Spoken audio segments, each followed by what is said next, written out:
to me, it looks like the light in these works are coming from the canvas itself, like it's being kind of poured out into the world instead of being absorbed, by the pigment. So in a way, whether it's a painting or a quick painting or a paint or a sketch on the Yupo paper, which is like a piece of plastic, I guess. It's almost like a diapositive. It's like a slide where the light comes from without it. And I was wondering if you could, Lauren, talk about your experience at the Golden Artist Residency and how that informed, the images that you're making and what's come down through the line afterwards. Yeah, absolutely. I mean, it is like Willy Wonka's paint factory. So you're just faced with all of this stuff that you would never buy a full set of. And so you have free reign there over all of their acrylics, all of the Williamsburg oils, all of their really, really intense watercolors. And I think just having that freedom of material and like endless material was freeing for me in terms of still life, in terms of just moving quickly. And like, I didn't even bring a lot of the still life objects that I usually work with at home. I brought a few books with me for reference, and I thought they'll have stuff at the house. I'll just try and get out of my like normal funk of stuff, since I've been with all of my own stuff all of COVID. So I ended up using a lot of books and fabrics and even their paint swatch booklets, their kitchen placemats. So really thinking in a plainer way of organizing objects and stacking them and sort of, as you said, making space or conflating space with those planes. And these three drawings I made, I guess, during COVID, a little before Golden. They were mostly just still lifes at home because I couldn't go anywhere else. So I think that paper is just so nice for quick sketches and for almost in this monoprint-like process where you can wipe things away, or the result is very immediate. So it feels like you got everything right on the first try, but you have a couple tries to sort of wipe it out and test it again. So can you tell us exactly what,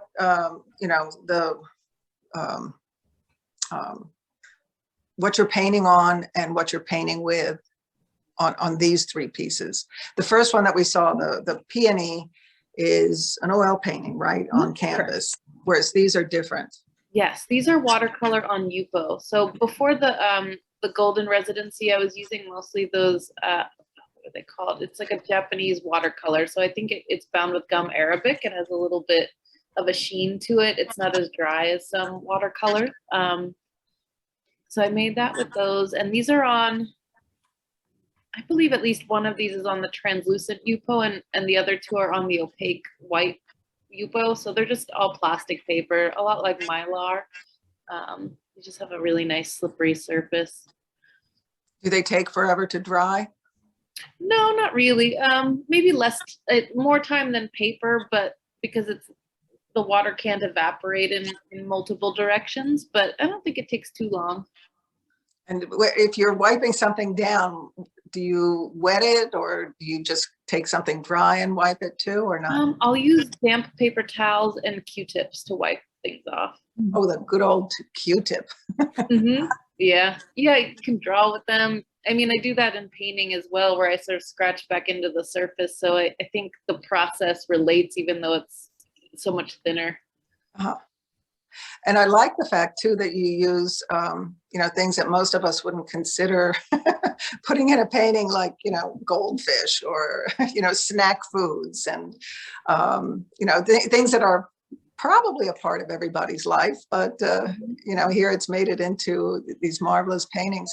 Tina, can we go across the room to this other, here we have this yellow piece that you sent me an image of it. I liked it. It looked so different, than it does here.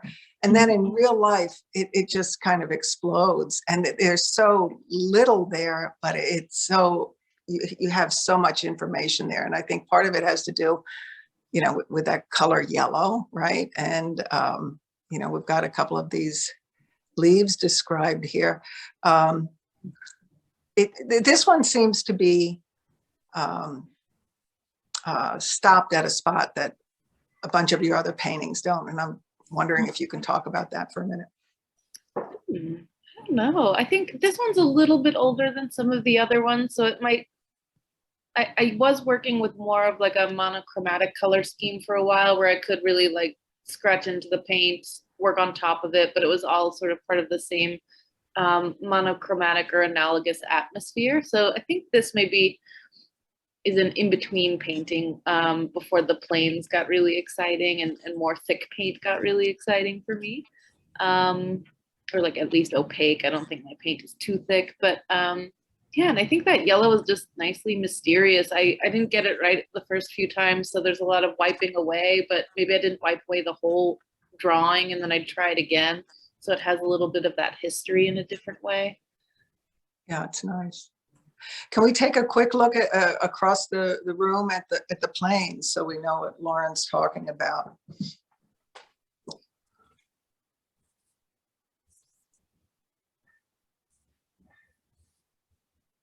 Oh, you're being so good about moving slowly. I think otherwise we'd all be getting a little nauseous. Hard to port. Yeah.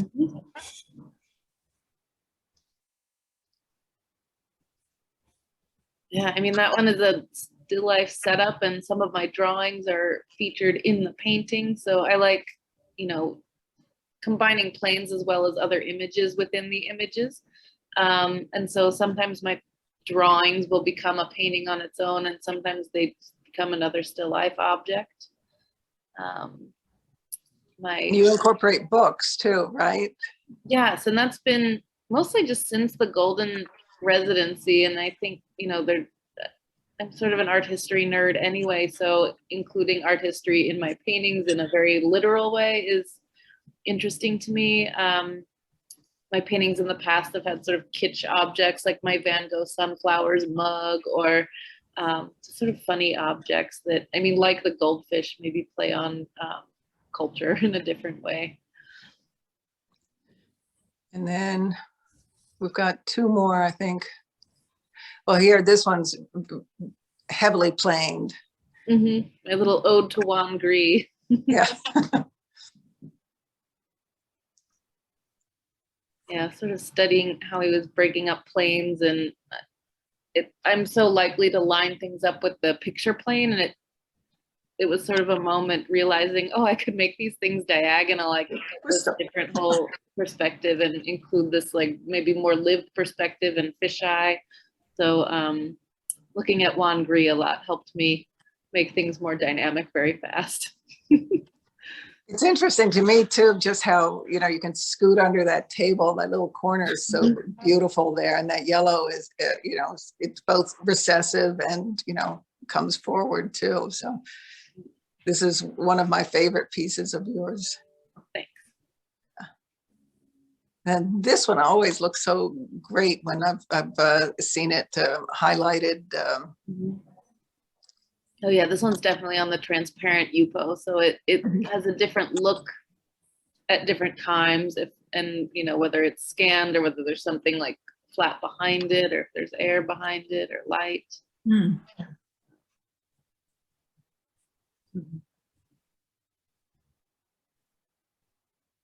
Yeah, I've been enjoying the repetition of the flowers that, you know, maybe sit around my studio and they dry up, but I've got the textiles that always look the same. The rainbow ball is from a video game that I really like called Katamari. So it's not a very popular game, but the character, his job is to roll up things. So it sort of makes sense with my painting. I was wondering what that was. Yeah, it's a silly object, and that little green character in the other painting we looked at has the game character in it. So he runs around and rolls up very domestic or regular objects, but as the game progresses, he ends up rolling up the entire world and then the universe. It's just all the things. Well, you've got everything in there then, right? If you've got that little rolly ball, it's going to roll it up. And then there's that one last painting, I think, on the far wall that you see as soon as you walk in.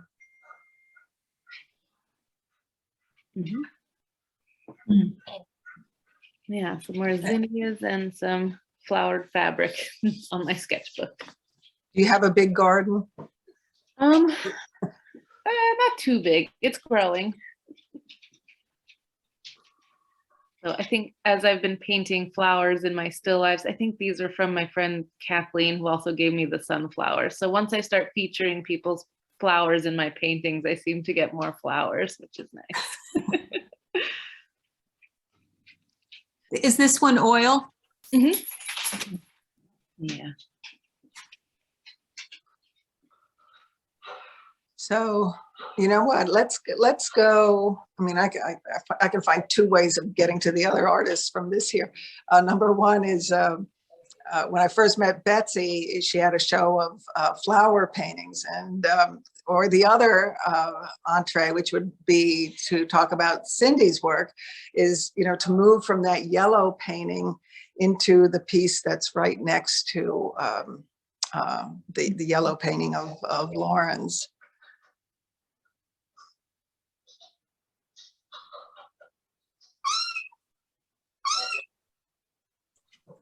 Who's saying that? Okay, so there we go. We've got this segue, this yellow painting of Lauren's that, you know, really is radiating out, and it moves in, the color of that yellow moves into these two beautiful studies that Cindy has made. And I think if we can come in close here, especially to these butterflies, you can see, you know, they're tinged with yellow. What Cindy's been doing lately is making her own inks, foraging for them, finding local sources, making these inks that may or may not be, I don't know, color fast. You know, they're holding on here. And then we've got these cicadas underneath here. And I'm particularly partial to bugs and cicadas. They have, I just remember growing up hearing this, you know, whirring sound in the trees above us in the summertime. And I was wondering if you could talk about your process of, you know, finding the materials to make these inks, and then, you know, how do you choose your images too? I apologize if there's any dog noise in the background. Oh, was that darling Elsie? Yes. So these are some marigold pigments. So with those, I'm not foraging. Those I've been growing to then harvest and make my own inks. And so with the butterfly imagery, that was both of the cicadas and the butterflies are they're paintings for animations. So they're studies that I created for the short experimental films I'm doing, and I just do them all on the same page to save space and time, and then they end up being their own compositions. So with the marigolds of the butterflies, that's just the marigold pigment, but then been experimenting with both painting and printing with modifiers. So as you add iron, like in a rust liquor or rust water or even iron supplements, it turns that yellow to like a deep brown. So that's all marigold. It's just shifting within it itself. Wow. Yeah. Oh, you know what, Cindy, we need to put up a link to your animation so people can see where these wind up. You know? Yeah, I mean, if you want to share, can I share my screen? I can pull up just like a quickie. Yeah, like I think that would be really interesting. If I can. Yeah. I queued one up because it's not these ones, because these ones are not released yet. But can you see that screen? I can. I hope everybody else can. Yeah. All right, let me get here. And this is just one of the paintings in there. I just showed just a couple seconds of where they end up. Oops, sorry. So one of the paintings in the background, that walnut one, like this is where the animations kind of come out of that. So some of the paintings in the show are just really like backdrops or elements that then become part of the short films.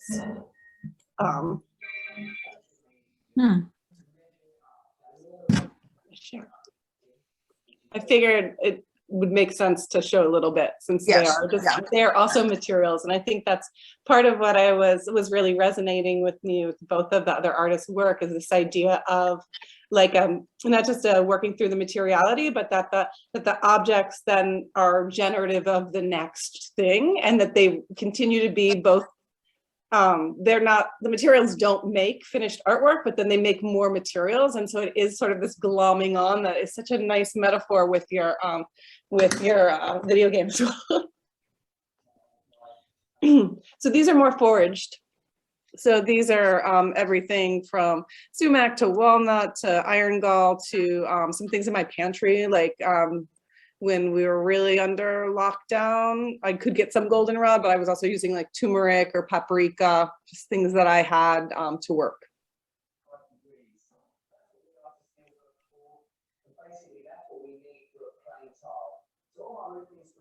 I love the little display here too, where it kind of, you know, on my image, on my screen right here, you can't see just how kind of red that little lay of strung marigold garland is, but there are a couple of things here. There's some fabric and some yarn that Cindy's also dyed with the marigold. It's surprising to me, you know, how kind of golden it is.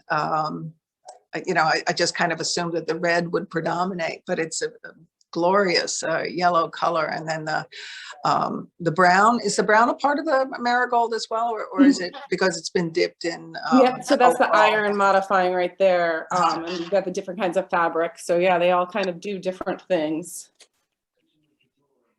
And yeah, you can see like the acorn above, you can see that the iron turns a kind of violet, and yeah, it's hard to see on screen, but they each do kind of some surprising things. Yeah.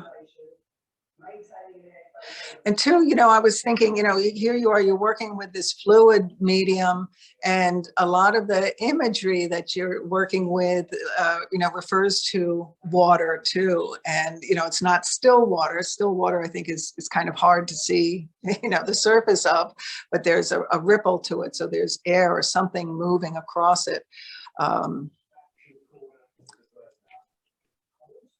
So these two are both images that were that served as backgrounds for some of your animations. Mm-hmm. Absolutely, yeah. So that's the one you just saw in motion, and then the one above it was from a different film in that same series that is like hand.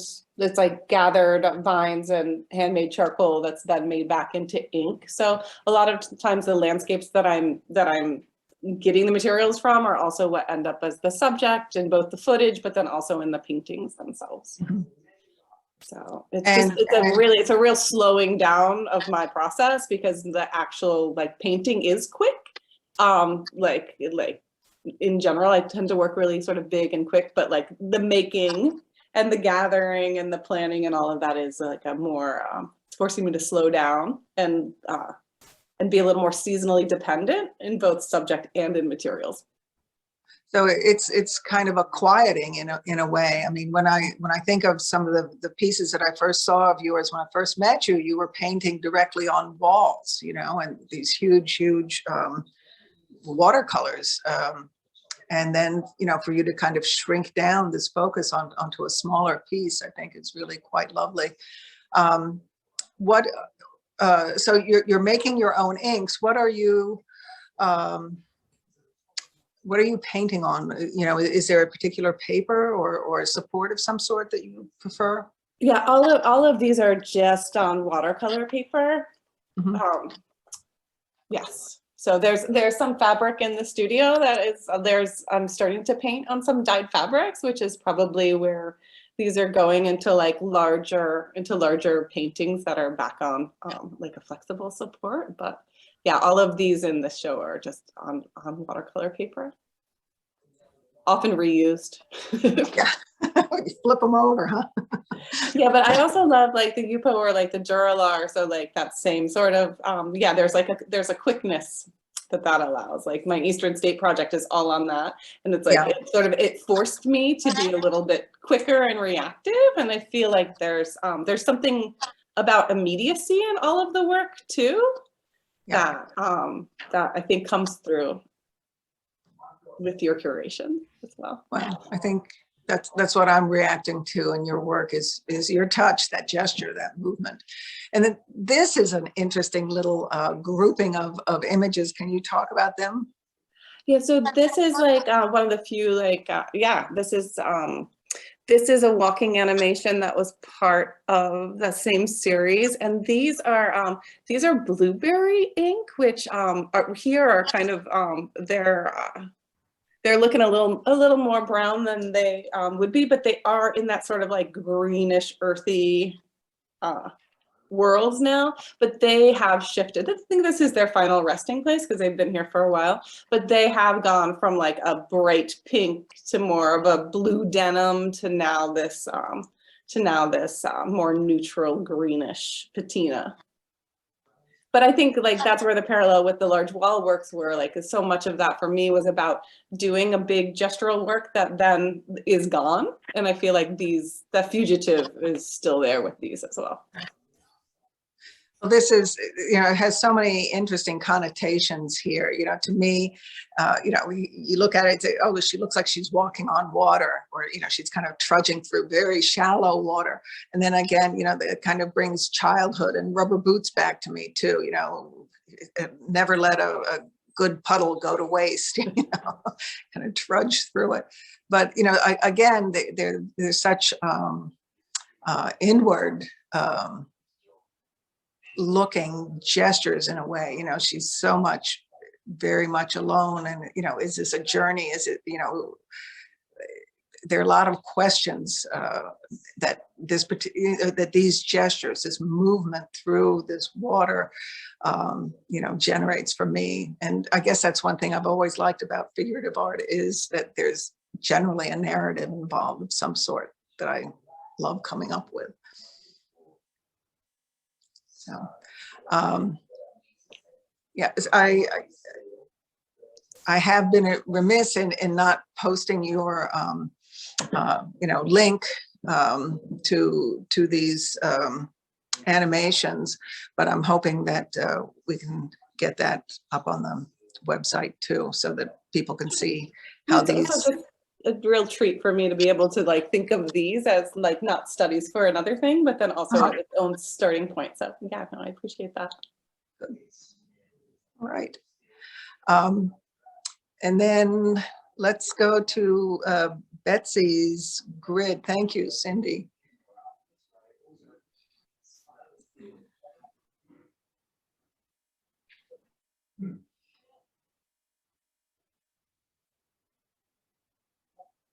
I think these were what really kind of started the show, because Betsey would post some of these, and I love the fact that there's this nothingness in the center, but it's everything.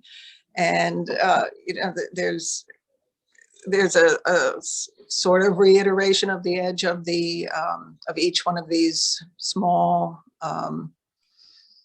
images here, the edge of the paper, and just these very nuanced movements of color, and it's almost like they're different breaths in and out.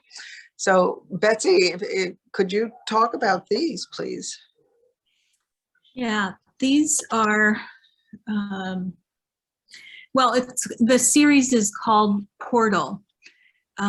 Because what I think about, what animates me in all of my work is this interest in the contrast between things that we can know and touch and hold with our senses, and the big mystery of space and the rest of the world. And so these were about the space, about the contrast between those two things. And they started out a little differently. They started out really as just explorations of sky, and then figures, kind of abstract figures, were introduced. And then I realized that it made me feel like I was kind of stepping away from this space. So they changed, and I went back to the framer and I said, "Can I swap these out? You know, I gotta change. I'm changing gears here." So they are. I think of what happens on the outside. That's the last thing I do. As being sort of the template or the frame through which one would experience, you know, the mystery of the kind of bigger world, and which is, and then I was on the promotion and tenure committee, and I was reading the scholarship of somebody from the physics department, and here, I got to read this. She said, "Scientists estimate that visible matter makes up just 4% of the universe, while dark matter makes up 23%.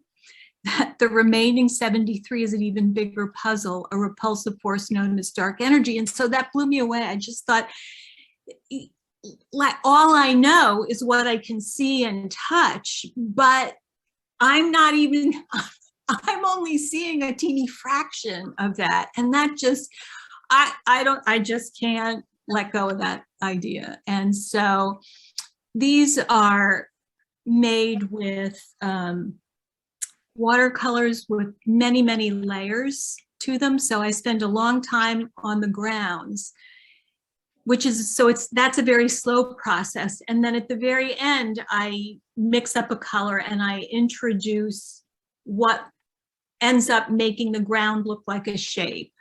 So it's the contrast of something slow that builds up over time and something very immediate that happens.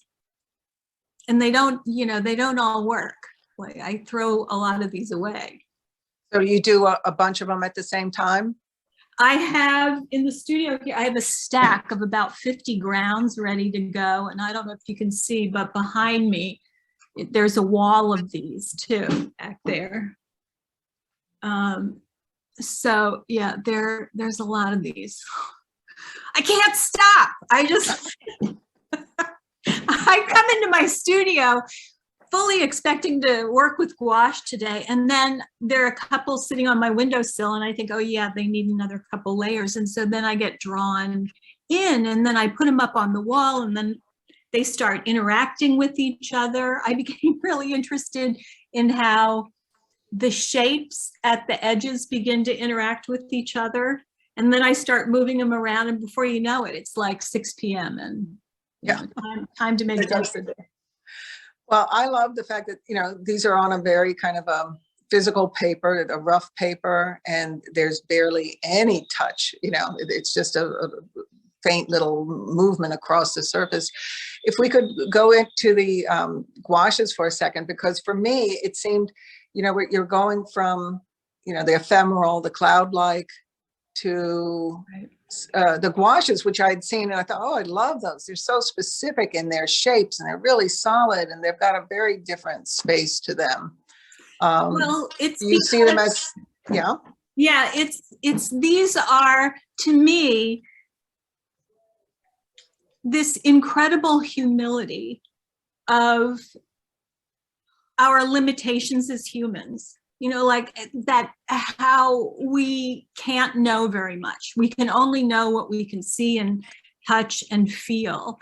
And that just seems so dumb, it just seems so human. And so there's always a gesture to the shapes. They're always a little bit wonky, which to me is talking about the limitations, our limitations. So shape offers a metaphor for the limitations of knowing, the human limitation of knowing. So it gives me a chance to kind of play around with the way the shapes interact with each other and the feeling that produces, and also then the color relationships. And then then you have your paintings where it looks to me like you're putting your watercolors and your gouaches together and they're working together. You know, everything you kind of glean from those two seems to come together in these larger works. Do you feel that way too, or not? Yes, I mean, to me, all the work is just a different response to the same kind of curiosity, the same mystery that fascinates me. And so like there's usually like an area of congestion, like here on the left-hand side, which to me is like what it is to be human. What do we know? What can we touch? What can we feel? And then in contrast to a bigger kind of more open space. Or we don't know anything. Betsy, when you said that about, you know, 73% of the world or our existence is unknowable, right. I thought, how do you get out of bed in the morning after that? Hey, but don't you think, I mean, I think on a good day in the studio, and I mean on a really good day, we kind of catch a glimpse of that other place. By so working. Good to be an artist, isn't it? What? It's so good to be an artist. We're so lucky. We are. I think we are. I mean, it's just, but it's crazy to me that it just cracks me up. We're so limited. We think we know so much, and it's just we're so wedded to this sense of corporeality. You know, this stuff. Well. We surround ourselves with it. We live in these bodies. Right. Yeah. And one last painting, right, across the gallery here. Mm-hmm. I think we'll have seen everything. So this one is even more unknowable. We know less in this one.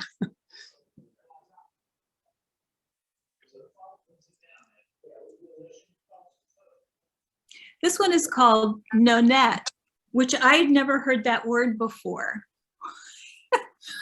Titles are so difficult for me. And what it means is a group of 9 things. But to me, it also sounds like somebody's name.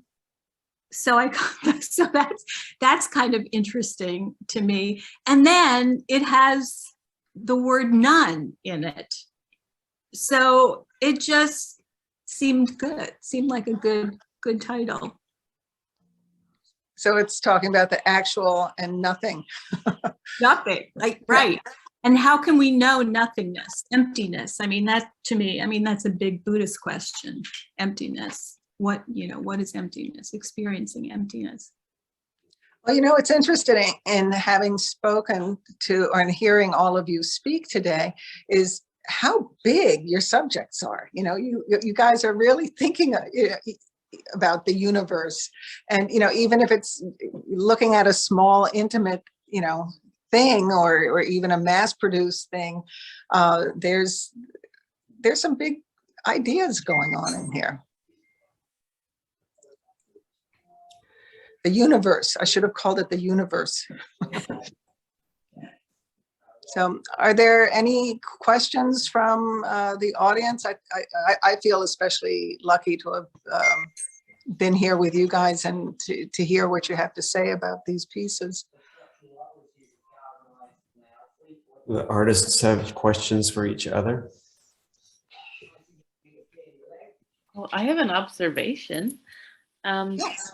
I think it's so interesting to think of not only the idea of touch, but maybe how touch is perceived by the sense of time that's in all of these works. You know, like seeing Cindy's work has elements of fast and slow, or they sort of look fast in image, but then they're made over time in such a slow way. And then same for Betsey's buildup of paint and maybe the difference of speed from watercolor to gouache. I think those really fit well with the sense of touch that's happening. I think it's a marvelous observation.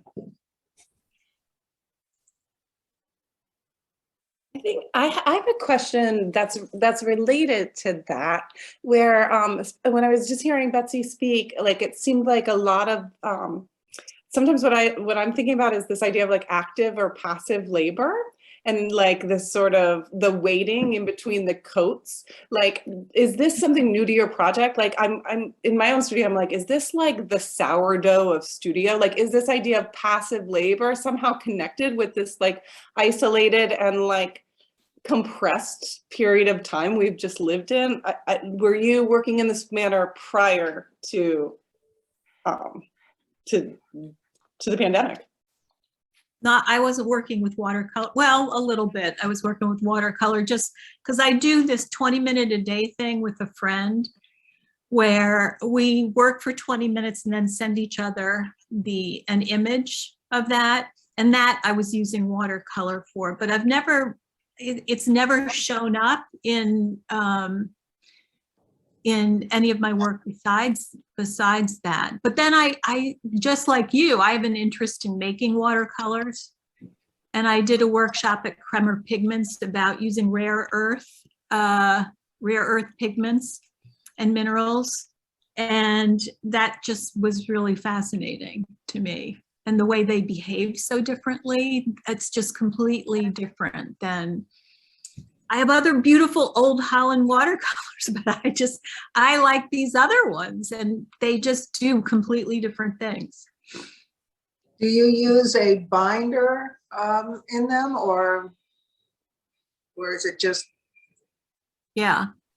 Well, I just buy watercolor. There's a watercolor medium that Kremer Pigments makes, which I think is essentially gum arabic. There may be some honey in it too. I'm not sure. But I also was part of something called, I can't remember what it was called, Ground Bright, where once a month they would send anybody who signed up for this pigments from different places all around the world. And so I would get those, and then I would turn them into watercolors. What a marvelous little surprise package to get. No, can you imagine? Like, I don't know. Like, I can't think of anything I'd rather get in the mail than a little package of color. Like, it's just great.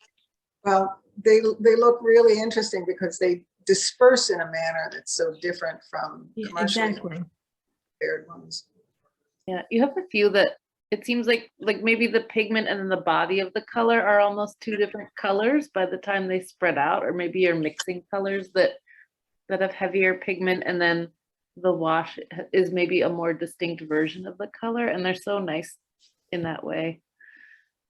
Thanks. There's just a lot of layers, and I can't remember. I don't keep track of what I do with them. It's too complicated. Lauren, did you feel like your workflow shifted at all over the last, like, what was a residency during COVID-19 like? There's only 3 residents, so it ended up feeling pretty normal. And it was that 1 month. I left Philadelphia the day that we were allowed to stop wearing masks outside or in grocery stores for like 1 minute. And then when I got back, it was over.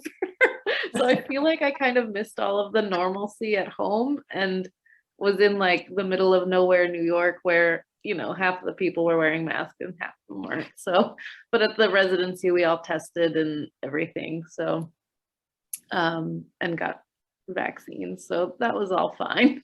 That felt doable. The only place you went over the course of the month was to the grocery store anyway.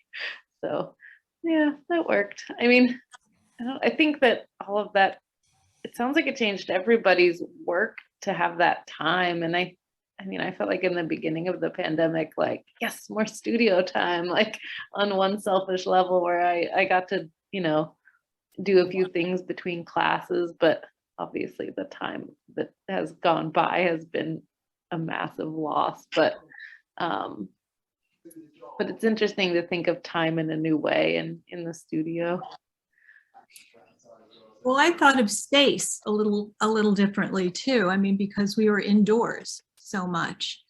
And so my sabbatical proposal was explaining that I needed to connect with that bigness, you know, of space, that instead of having the world that I live in defined by these planar walls, I needed to experience that emptiness. And so I got to tell you, I was driving up to Rhode Island and I went over the Newport Bridge and I just about burst into tears because suddenly it just opens up sideways, you know, like there was nothing on either side of this bridge. And that's when I started doing those watercolors, which was really about the space and such a contrast to being indoors for so long. Nice. Yeah, there's nothing to anchor you to the land when you're going across that bridge. Yeah.